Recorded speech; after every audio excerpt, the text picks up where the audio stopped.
हाय बोलो, नेहा के संग डोलो। और आप देख रहे हैं cool video and we are going to talk about love. Love means प्यार, इश्क और मोहब्बत।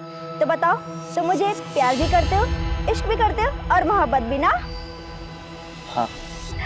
अच्छा, अब बताओ तुम मुझे कितना प्यार करते हो? आसमान पे जितने तारे हैं उतना।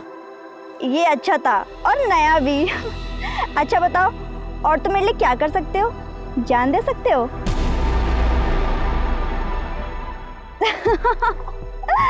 I'm just joking।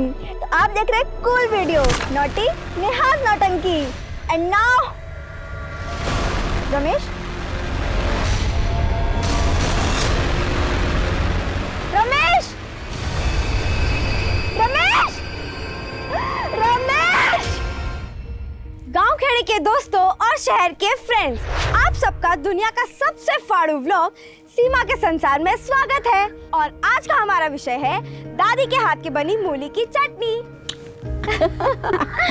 वैसे अब मैं आपको बताऊंगी कि मूली की चटनी कैसे बनती है। ये है टमाटर, प्याज, अदरक, मूली, मिर्च।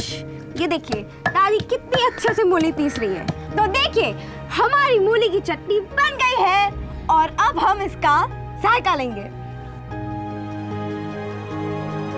दादी, इसमें कुछ कमी है। मैं चखती हूँ। इमली तो डाली नहीं। तो डालिए ना। लेकिन इमली है कहाँ? लो, इसे कहते हैं सीमा के संसार में कांड हो जाना। शहर में तो लोग फोन से या मॉल जाके ले आते हैं, पर हमारे गांव में हम खुद पेड़ से तोड़कर इमली लाते हैं। अरे सीमा पटिया, सुन सुन सुन। ये देखो दादी क्या कह रही है, हम ये भी सुन लेते हैं। बोलिए दादी। अरे सीमा बिटिया, जंगल में अंदर मत जाना। अगर हम जंगल में गए और कोई जानवर आ गया तो सोचो हमारा व्लॉग और वेट हो जाएगा। तो चलिए। बहुत ही मजेदार वीडियो है भाई। डूड, व्लॉग देसी है बट सुपर कूल है। हाँ यार।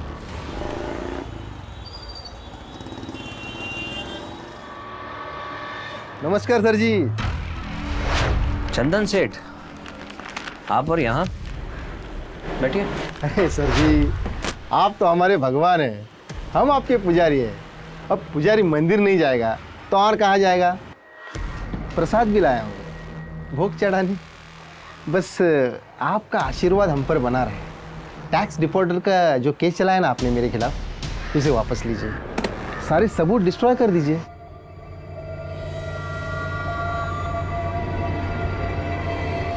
खड़ा हो जाए। मुझे ब्राइब ऑफर करने की हिम्मत कर रहे हैं आप? लगता है आपको इज्जत हजम नहीं हो रही। अगर आपके इस टैक्स के चलते मेरे धंधे में नुकसान हुआ ना, तो उसकी कीमत आपको चुकानी होगी।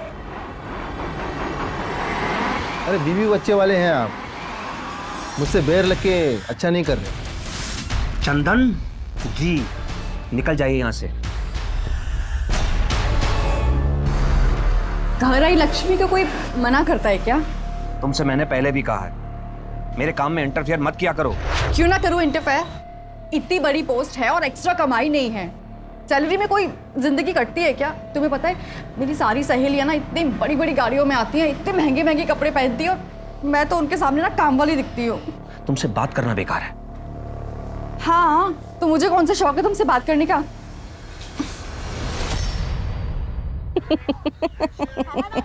क्या बात है, बड़ी मुस्कुरा रही है? देखिए ना, हमारी बिटिया कितनी प्यारी लग रही है। हाँ, वीडियो भी तो कितना शानदार लग रहा है? यही दिमाग अगर पढ़ाई लिखाई में लगाया होता तो? हमें पढ़ाना लिखाना नहीं है उसे, कोई डॉक्टर या इंजीनियर नहीं बनाना है। ऐसा है गृह मंत्री जी, अपनी सीमा को ना फिल्म डायरेक्टर बनाना है। डैडा, मुझे डांसर बनना है, मुझे सालसा क्लास ज्वाइन करना है। आपको पता है फीस कितनी है?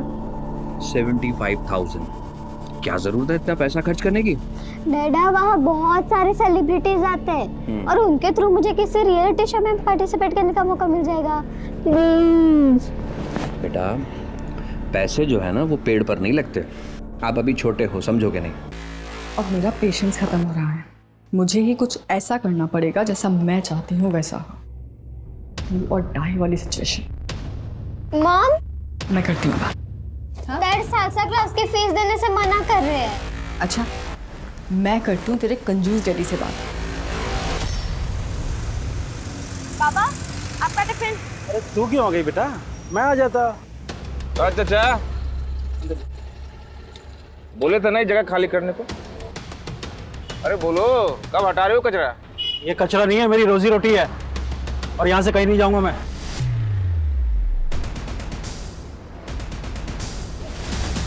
पापा, क्यों मारा मेरे पापा को? प्यार से बोला था ना, वरना और भी तरीका है हमारे पास।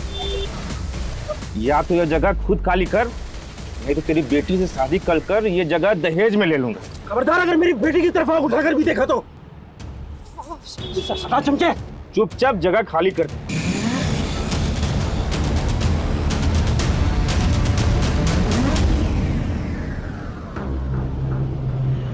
अरे ये तो सो गई।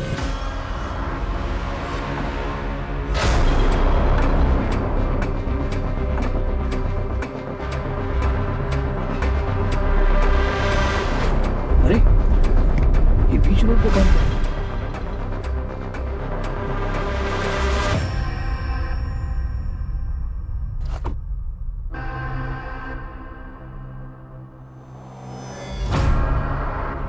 भाई साहब, भाई साहब,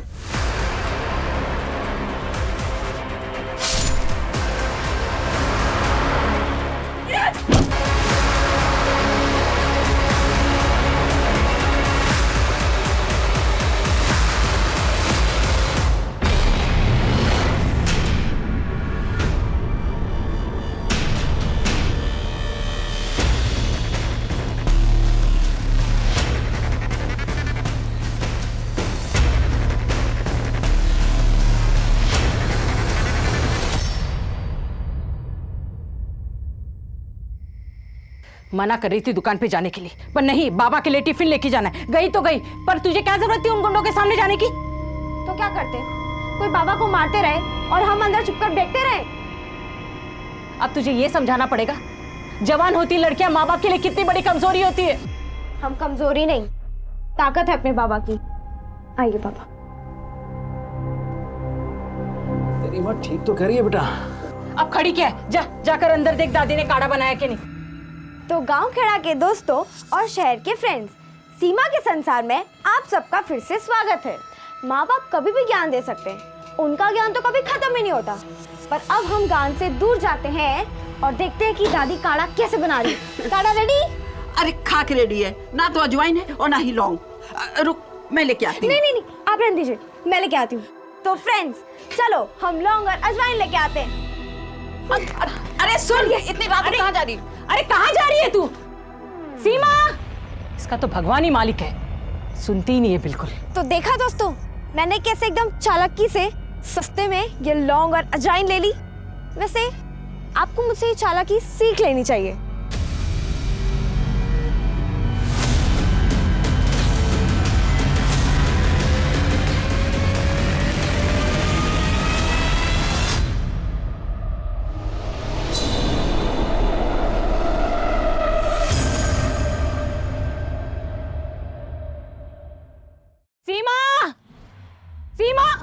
कहाँ रह गई ये लड़की? सीमा, कितनी बार कहा सीमा। अरे जाकर मालती के घर जा देख कर आओ, वहां तो नहीं बैठ गई। लाओ जल्दी लाओ। मालती कहाँ रह गई सीमा? क्या हुआ? सीमा यहाँ आई है क्या? यहाँ तो नहीं आई। सीमा कहाँ गई होगी? सीमा, सीमा दुकान गई थी ना, मैं दुकानदार से पूछ के आता हूँ। सीमा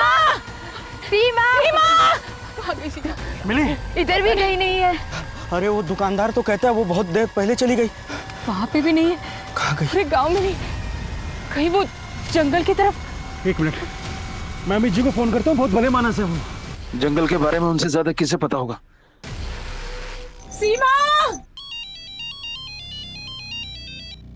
हाँ विजू बोलो। मेरी बेटी सीमा नहीं मिल रही है, पूरा गांव छान मारा, कहीं दिखाई नहीं दे रही हो। मेरी तो जान हलक में अटक गई है। कहीं वो जंगल में। अरे ऐसा कुछ नहीं है भाई, यहीं कहीं होगी, आ जाएगी बिटिया। तुम मंदिर के सामने आ जाओ, मैं पुलिस को लेके वहाँ आता हूँ, ठीक है? क्या हुआ? अमित जी पुलिस को लेके आ रहे हैं मंदिर के पास। हाँ, चलो चलते हैं हम लोग भी आगे। चलो अम्मा।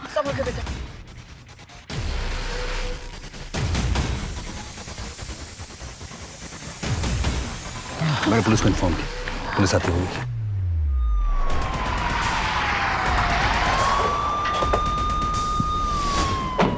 Thank you officer. क्या विजू कौन है?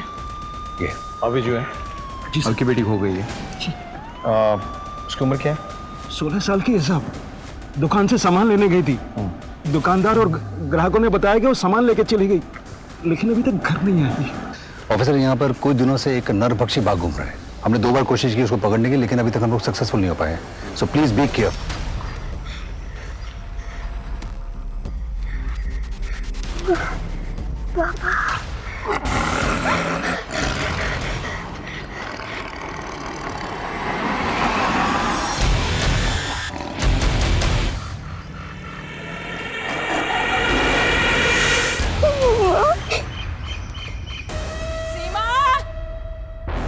सीमा बेटा। सीमा, सीमा, तुझे कहा? सीमा, सीमा, देखा इस तरफ मोबाइल। सीमा, ठीक है, किसका फोन है ये फोन तो सीमा का है। तूने ही कहा था ना कि तुझे इंटरनेट वाला मोबाइल चाहिए।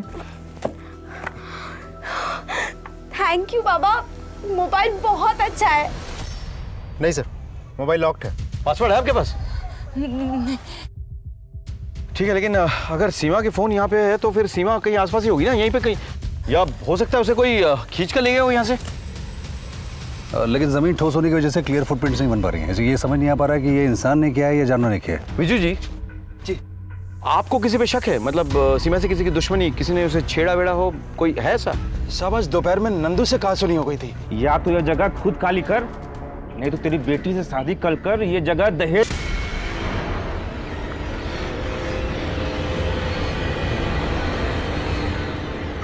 मम्मा,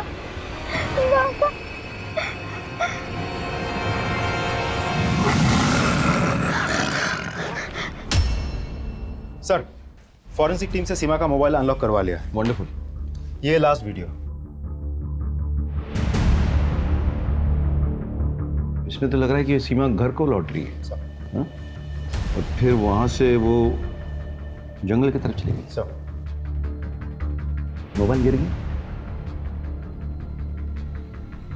ये तो कुछ समझ में नहीं आ रहा है। सिर्फ इतना कि जो कुछ भी हुआ उसके साथ, वो दुकान से लौटते और घर वापस जाते वक्त। जी। हाँ? और कोई वीडियो है क्या? एक और है सर, ये। अरे लाज रख, वो डाल इसको पीछे डाल। ये वीडियो सीमा के मोबाइल में कैसे? हाँ? सीमा ये क्या कर रही थी? कौन सी जगह ये? सर देख के तो पुराने टीले के पीछे वाला हिस्सा लग रहा है। अच्छा। एक और बात सर, इस नंबर से सीमा को बार बार कॉल्स आ रहे थे। इस नंबर पे डिटेल निकालो सर, और एक टीम बनाओ। हम इस पुराने टीले के पीछे जो ये अड्डा है, इस पे तुरंत हवा बोलेंगे।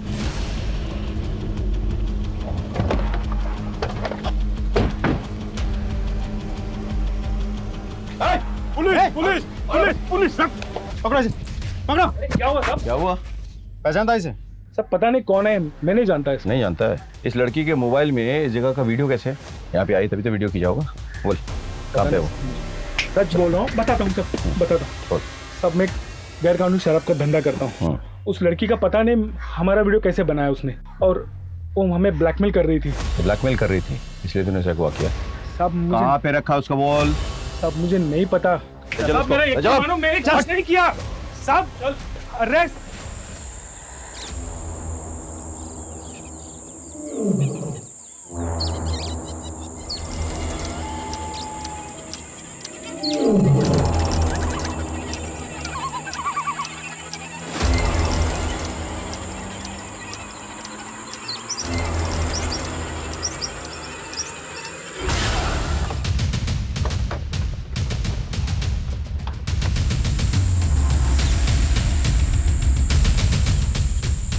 सर हालत देख के तो लगता है किसी जंगली जानवर ने नोच खाया इसे। यकीनन कोई दूर से लाश को घसीट के लाए यहाँ पे। What do you think? जानवर अपने शिकार के साथ ऐसा नहीं करते हैं। It can't be an animal. एक काम करो, जरा छानबीन करो, कोई सुराग, कोई निशानी अगर मिले तो।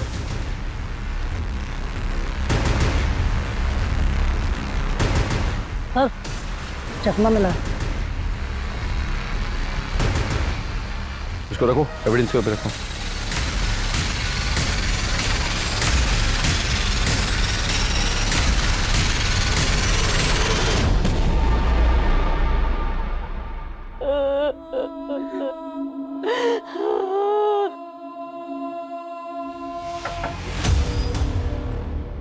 माफ़ी चाहूँगा लेकिन हमें अपना काम तो करना ही होगा। हमें सीमा के सामान की जांच करनी होगी। मंदिर चेक करो। सर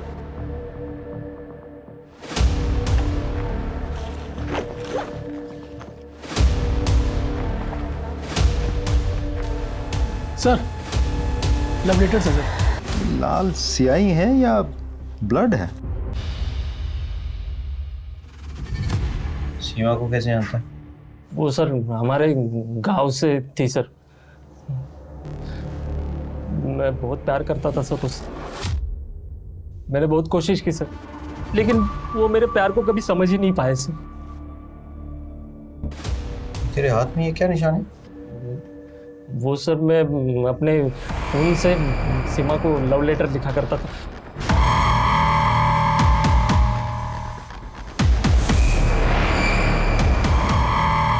उसने कभी एतराज नहीं किया? किसी से कोई शिकायत नहीं की उसने?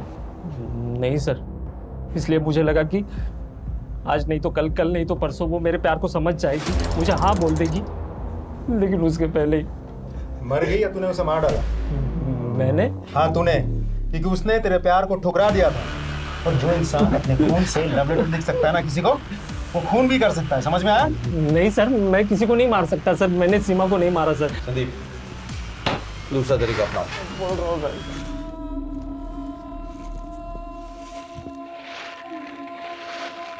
पानी पानी।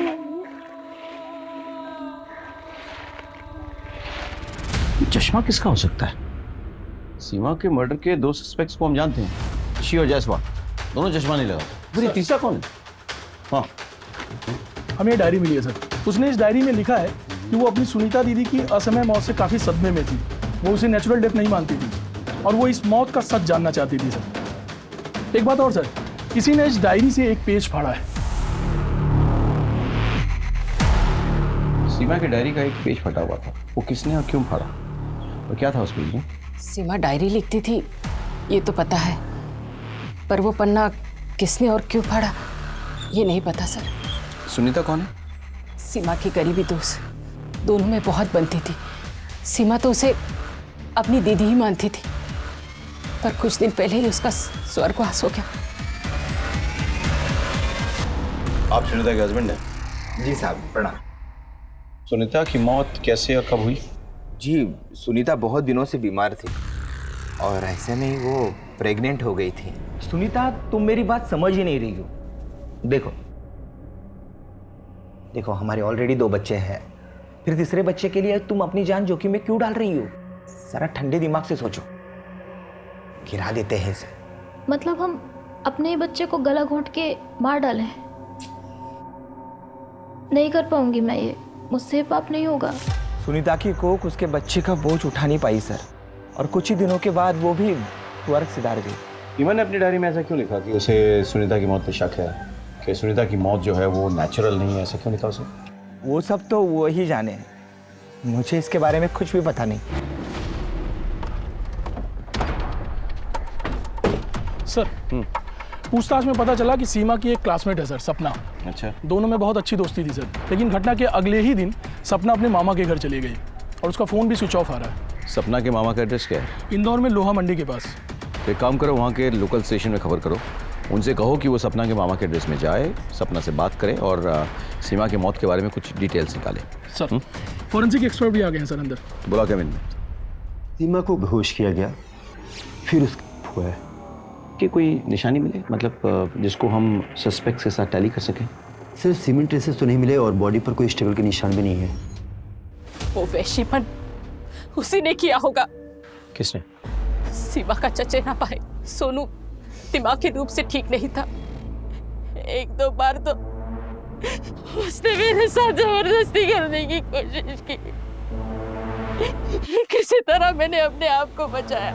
इसकी शिकायत मैंने सासू माँ से भी की थी। उन्होंने कहा घर की बात घर में ही दबाए रखो। 1 साल पहले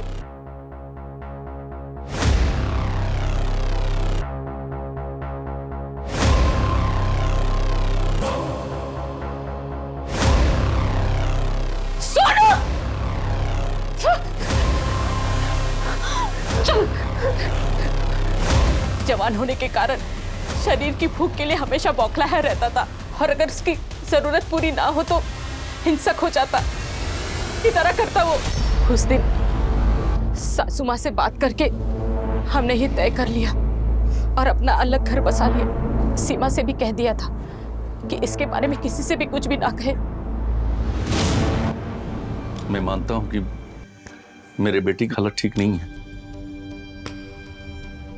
लेकिन वो सीमा के साथ ऐसा कभी नहीं कर सकता है। पहले घर तोड़ा और अब हमारी पुश्तैनी जमीन हड़पना चाहती है। अच्छा, तो इसीलिए कोर्ट केस चल रहा है? जी। रत्ना अच्छी औरत नहीं है, न उसके कोई आगे है न पीछे है। पता नहीं इस गांव में कहां से आ गई। स्कूल में नौकरी करती थी। वो अपना शर्मा टीचर है ना, उसने रखवाया था। बीजू उसके यहाँ आया जाया करता था, दोनों दोस्त थे। वहीं पर दोनों की आंखें लड़ गईं और बीजू अपना लट्टू हो गया। शादी के बाद पत्नी और माँ के साथ बीजू अलग रहने लगा। मैंने कभी कुछ नहीं कहा। आज जो हमारे मासूम बेटे के ऊपर रत्ना कर रही है, इसके ऊपर इल्जाम लगा रही है ना, ये ठीक नहीं है। ये बताइए कि सीमा के मौत के वक्त आप कहाँ पे थे? मैं सोनू की इलाज के लिए शहर गया हुआ था। ठीक है।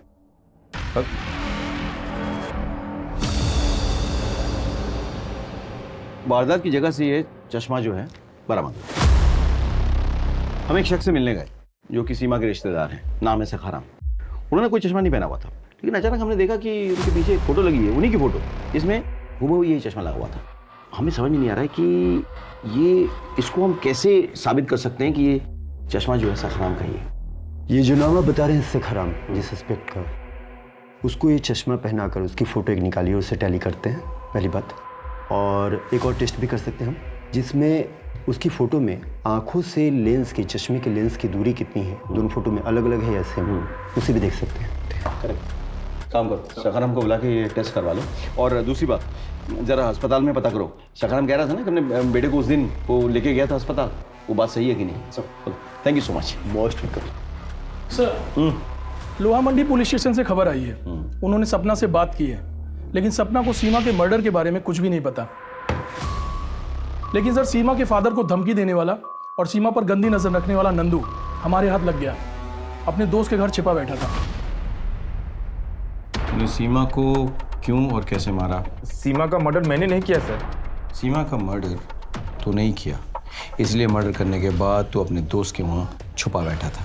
सर, सीमा के पिताजी से थोड़ी कहा सुनी हो गई थी। मुझे पता था कि आप लोग मुझ पे शक करेंगे, इसलिए छुपा बैठा था। संदीप,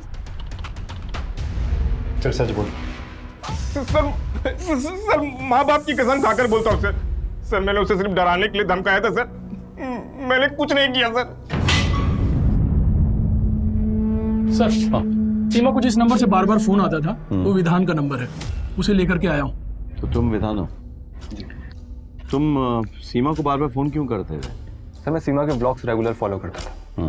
उसकी वीडियोस बहुत ही क्यूट, इनोसेंट बट इंटरेस्टिंग होती थी। मैंने उसका कांटेक्ट नंबर निकाला, उससे बात करने लगा। हम दोनों बहुत जल्दी अच्छे दोस्त बन गए। कभी उसने तुमसे जिक्र किया है कि उसकी किसी से लड़ाई झगड़ा हुआ हो या कोई उसे परेशान कर रहा हो? उसने एक बार मुझसे कहा था कि वो किसी को एक्सपोज करना चाहती है, और उसमें उसने मेरी मदद भी मांगी थी। किसी मदद? सर, मैं जर्नलिस्ट हूँ, एक अखबार के लिए काम करता हूँ। तो वो मेरी अखबार में एक न्यूज़ देकर किसी का पर्दाफाश करना चाहती थी। किसका पर्दाफाश? सर, डॉक्टर शुक्ला, गायनोकोलॉजिस्ट है। इनको पहचानते हो? नहीं, कौन है ये? सीमा।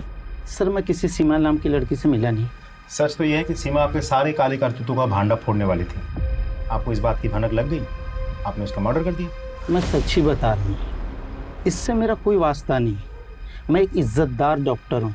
सर प्लीज़ कुछ इल्ज़ाम लगाने से पहले सोच लीजिए।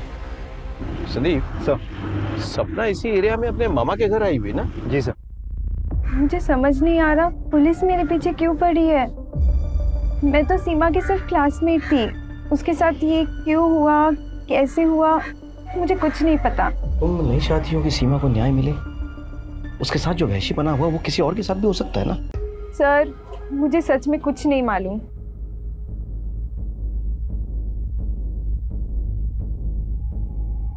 ठीक है संदीप, चलते हैं, जाते जाते यहाँ दत्ता के यहाँ चाय पी के चलते हैं। सुना है कि बहुत अच्छी चाय बनाते हैं।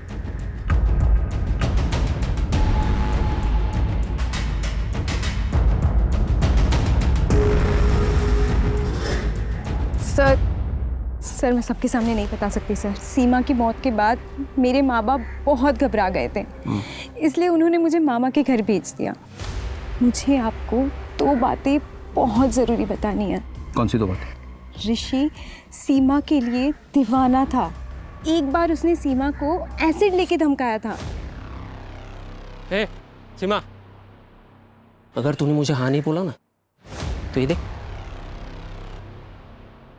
चेहरा बिगाड़ दूंगा तेरा, समझी ना? दूसरी बात क्या है? सीमा ने उसकी माँ को शर्मा टीचर के साथ देख लिया था।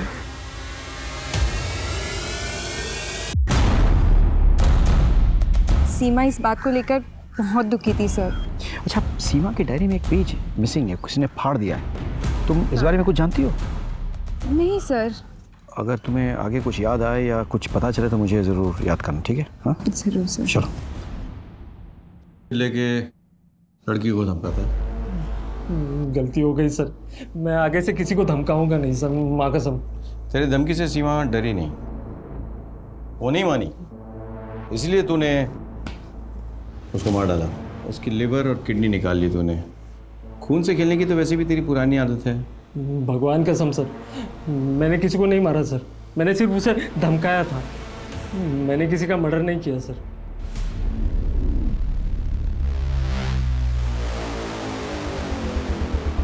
सर वायरलेस पे मैसेज आया, जंगल में एक डेड बॉडी मिली है।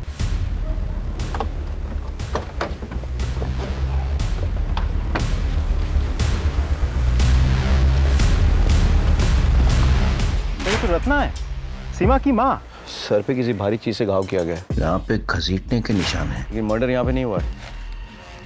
इसकी बॉडी को घसीट के लाया गया है। चारों ओर देखो जरा, कोई निशानी विशानी मिले तो। शर्मा जी, आप तो जानते ही होंगे कि सीमा और उसकी माँ रत्ना का मर्डर हो गया।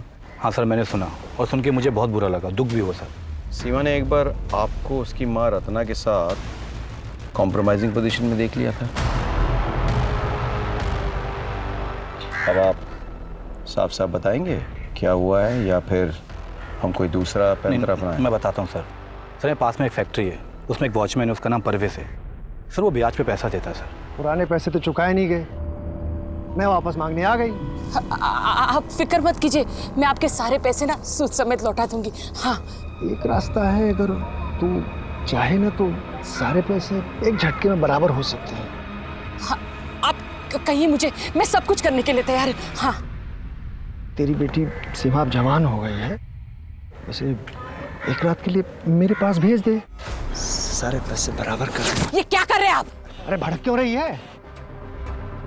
चल ठीक है, बेटी को नहीं भेजना चाहती है तो उदय मान जा। बेटी से था कि एक बार में बराबर हो जाता, तेरे से 8-10 बार में बराबर कर लूंगा। अभी भी मान जा, आजा। अरे तो सर फोड़ दूंगी तेरा। भड़क क्यों रही है? और कान खोल के सुन ले, मेरी बेटी की तरफ आंख उठा के भी देखा ना तो तेरी आंखें नोच लूंगी मैं। सर वो रत्ना मुझे परवेज की बदतमीजी के बारे में बता रही थी, काफ़ी रो रही थी सर। मैं उसे समझा रहा था, उससे हौसला दे रहा था। साहब मैं मानता हूँ साहब कि मैंने रत्ना से गलत बात कही थी, लेकिन साहब इसका ये मतलब नहीं है कि मैंने उसका मर्डर किया है। साहब मैं तो पूरी रात वहीं फैक्ट्री के गेट पे ही था, वहीं खटिया बिछा के सो रहा था। आप चाहे तो सीसीटीवी फुटेज देख लीजिए साहब। सर सीमा के डेड बॉडी के पास मिले चश्मे को सखाराम के चश्मे के साथ में टैली करके देखा। फिर सखाराम के चश्मे वाले फोटो के साथ इंटरपपुलरी डिस्टेंस को भी मैच करके देखा और उसके जरिए मैंने आंखों के नंबर निकाले। तो मुझे पता चला कि सीमा के डेड बॉडी के पास जो चश्मा मिला था वो सखाराम के ही होने के चांसेस हैं। सर, सखाराम ने हमसे झूठ बोला था। सीमा के मर्डर के दिन सखाराम अपने बेटे को लेकर शहर के हॉस्पिटल नहीं गया था, वो यहीं पे था।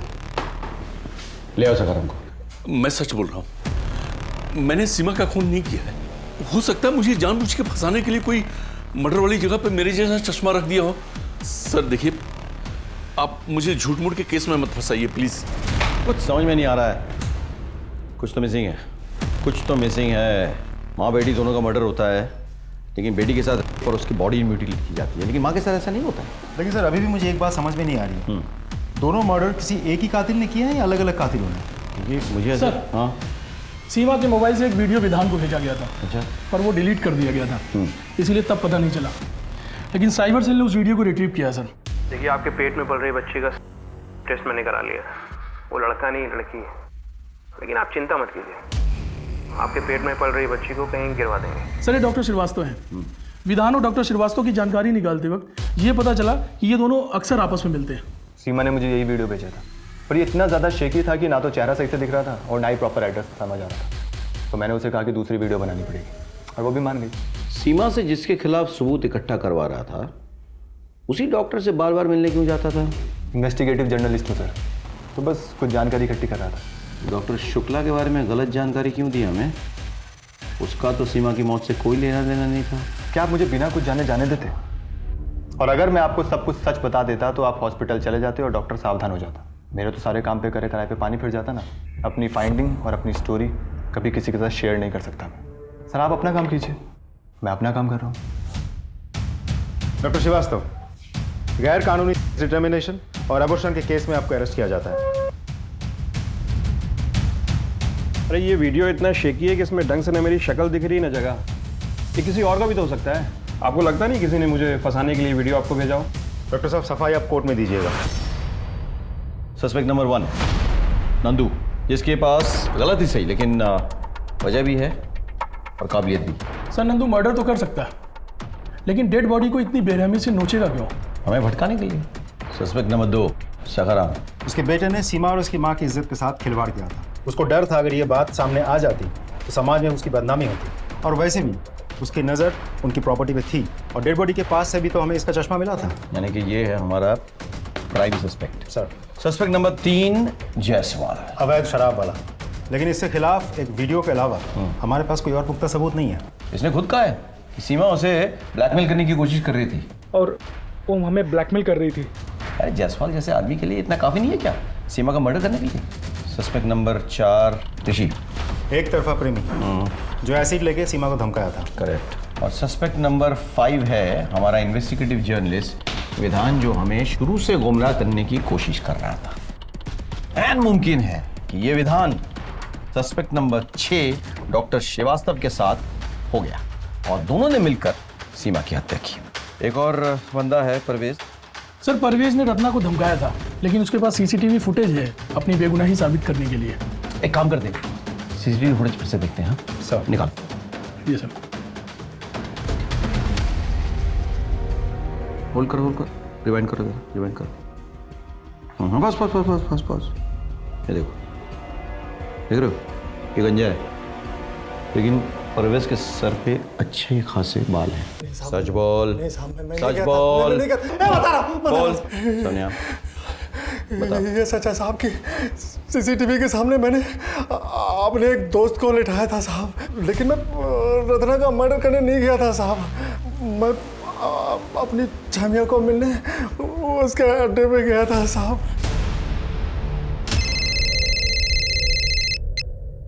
जैन सर। इंस्पेक्टर, हाईवे पर एक इनकम टैक्स ऑफिसर नीरज और उनकी वाइफ पर जानलेवा हमला हुआ है। दोनों बच गए हैं, लेकिन उनकी बेटी गायब है। शायद आपके एरिया में आई हो, या हो सकता है हमलावर उसे लेके जंगल में छुपे हों। एक काम करो, आसपास के सारे एरियाज में छानबीन करो। Right sir, right.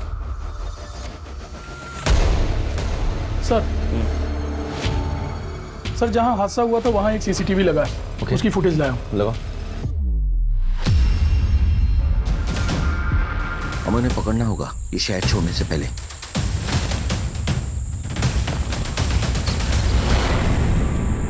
जिन लोगों ने इसके माँ बाप पर हमला करके गाड़ी चुराई है उन्होंने ये करतूत की होगी। शहर का हर गली कुचा छानो, सीसीटीवी फुटेज निकालो, हर गराज, हर सेकेंड हैंड कार डीलर को चेक करो। सर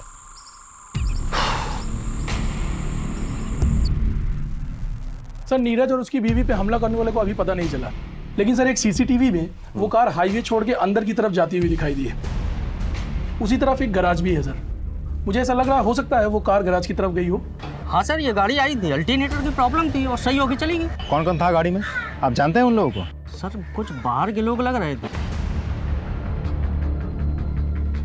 ये किसी की गाड़ी है? ये सर अपनी गाड़ी है। काफी धूल मिट्टी जमी हुई है, कब तक खड़ी है गाड़ी? सर इस गाड़ी को एक ड्राइवर चलाता है, कुछ दिन पहले उसने आत्महत्या कर ली। अरे सर वही जिसका वीडियो वायरल चल रहा है। आप देख रहे हैं कूल वीडियो। उसके बाद इसे कोई ले नहीं आता, मनौती लगा दी साले ने। ये इंडिकेटर कैसे टूटा? उसी के हाथों टूटा था सर, बोल रहा था कि सैलरी में कटवा देंगे। कब टूटा? बाजार वाले दिन टूटा था सर, बुधवार को। उस दिन ये गाड़ी कौन भाड़े पे लेके गया था? उस दिन तो रमेश का चाचा आया हुआ था सर, वही दोनों अपने पर्सनल काम से गए हुए थे।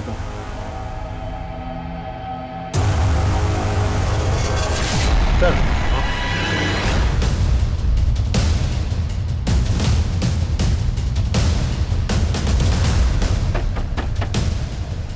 क्या बात है?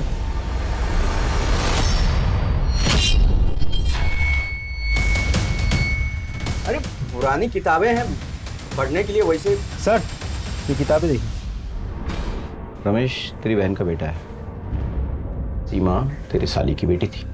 सीमा का हुआ मर्डर हुआ। वारदात की जगह से रमेश की गाड़ी की टेल लाइट मिली और तेरा चश्मा। और बाकी की कहानी तू अपने मुंह से बताएगा या फिर ये तेरे हलक से निकलेगा? मुझे बच्चा नहीं हो रहा था, हम बहुत परेशान थे साहब। हम एक तांत्रिक बाबा के पास गए, उसने मुझे गुप्त मंत्र दिया और ये किताबें थी। उसने कहा कि इसमें संतान प्राप्ति के जो कर्मकांड लिखे हैं वो पूरा करो, फिर संतान का योग बन जाएगा। फिर इस काम के लिए मैं अपने भांजे रमेश को दारू पिला के विश्वास में लिया।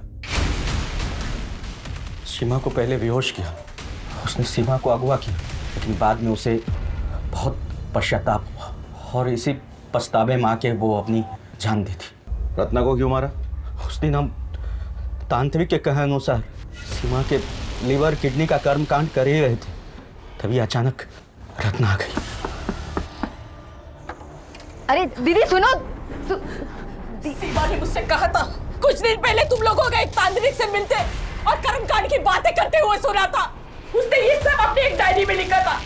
जब मैंने वो पढ़ा तो मैंने वो पढ़ना फाड़ दिया और उसे कहा कि अपनी मौसी और मौसा के बारे में ऐसे मत लिखो। ये कपड़ा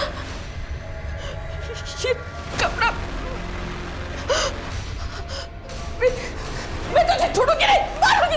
तुम लोग को तो मैं फांसी की सजा दिलवा कर